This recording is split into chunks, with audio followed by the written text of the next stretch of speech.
Guarigione del sordomuto. Gesù partì di nuovo dalla regione di Tiro e passando per Sidone tornò verso il mare di Galilea attraversando il territorio della Decapoli.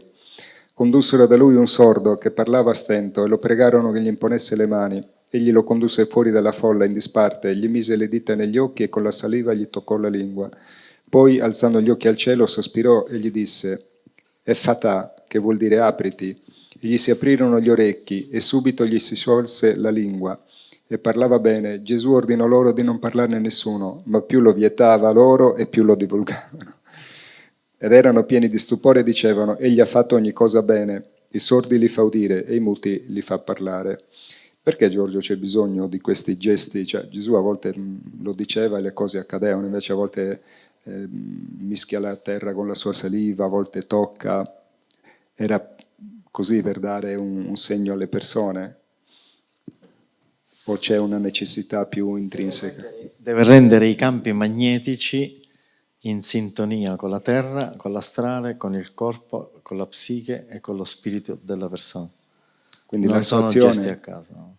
La sua azione deve avere un equilibrio perfetto anche all'interno del mondo naturale. Quindi deve essere un veicolo di campi magnetici solari, quindi devono essere in sintonia con lui, con la terra che si trovano, con la persona, con la psiche della persona, con l'astrale della persona, con lo spirito della persona, col cervello della persona. Quindi tocca, cioè il toccare è sintonizzare. Ok. Sintonizzare, spalma rende fanghetto la terra e la mette negli occhi perché deve utilizzare elementi della madre terra per regolarizzare i suoi campi magnetici, quelli dei fratelli del cielo e quelli della persona. E toccare la terra. Quindi c'è comunque una valenza scientifica in quello che fa. Ma solo una valenza scientifica, no, ma fisicamente, cioè religiosamente lui fa delle cose strane e la chiamiamo fede, basta, però è un procedimento. Attenzione, non è, dice, ma allora è tutto extraterrestre e lui non è niente, no, è esattamente il contrario, è lui che è lo scienziato che fa tutto con suo padre, gli altri sono esecutori. Certo, Se certo. vuoi mettila così al contrario. Sì, sì, sì, assolutamente.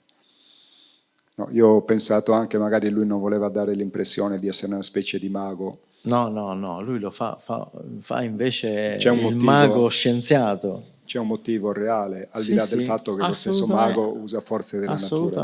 Assolutamente. Quando spalma gli occhi del cieco nato cieco, finché sono la luce del mondo. Ecco,